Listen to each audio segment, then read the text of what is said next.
أعوذ بالله من الشيطان الرجيم. بسم الله الرحمن الرحيم.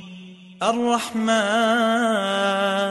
علم القرآن خلق الإنسان علمه البيان. الشمس والقمر بحسبان والنجم والشجر يسجدان. والسماء رفعها ووضع الميزان ألا تطغوا في الميزان وأقيموا الوزن بالقسط ولا تخسروا الميزان.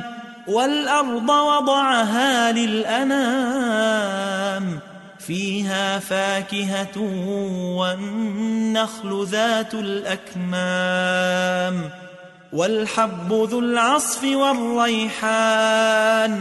فبأي آلاء ربكما تكذبان؟ خلق الإنسان من صلصال كالفخار وخلق الجان من مارج من نار. فبأي آلاء ربكما تكذبان؟ رب المشرقين ورب المغربين. فبأي آلاء ربكما تكذبان؟ مرج البحرين يلتقيان بينهما برزخ لا يبغيان. فبأي آلاء ربكما تكذبان؟ يخرج منهما اللؤلؤ والمرجان.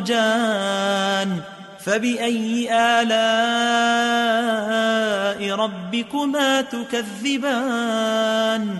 وله الجوار المنشآت في البحر كالأعلام. فبأي آلاء ربكما تكذبان؟ كل من عليها فان ويبقى وجه ربك ذو الجلال والإكرام. فبأي آلاء ربكما تكذبان؟ يسأله من في السماوات والأرض كل يوم هو في شأن. فبأي آلاء ربكما تكذبان؟ سنفرغ لكم أيها الثقلان. فبأي آلاء ربكما تكذبان؟ يا معشر الجن والإنس إن استطعتم أن تنفذوا من أقطار السماوات والأرض فانفذوا لا تنفذون إلا بسلطان.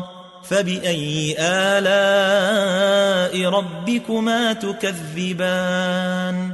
يرسل عليكما شواظ من نار ونحاس فلا تنتصران. فبأي آلاء ربكما تكذبان؟ فإذا انشقت السماء فكانت وردة كالدهان. فبأي آلاء ربكما تكذبان؟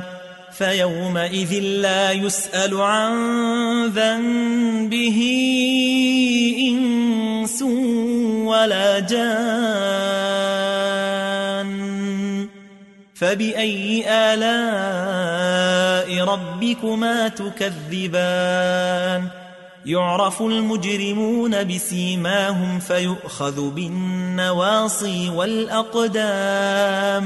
فبأي آلاء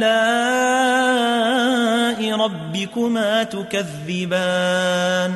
هذه جهنم التي يكذب بها المجرمون يطوفون بينها وبين حميم آن فبأي آلاء ربكما تكذبان ولمن خاف مقام ربه جنتان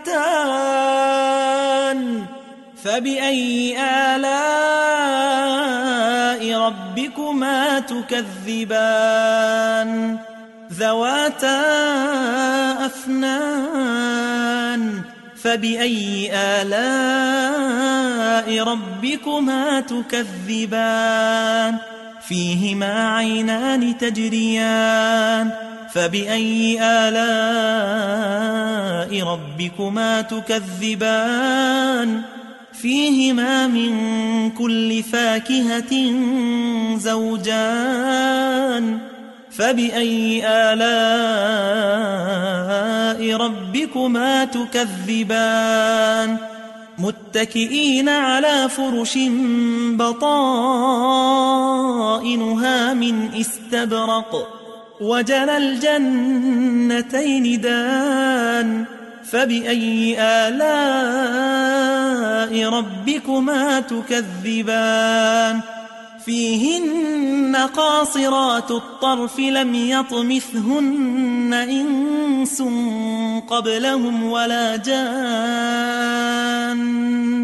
فبأي آلاء ربكما تكذبان كأنهن الياقوت والمرجان فبأي آلاء ربكما تكذبان هل جزاء الإحسان إلا الإحسان فبأي آلاء ربكما تكذبان ومن دونهما جنتان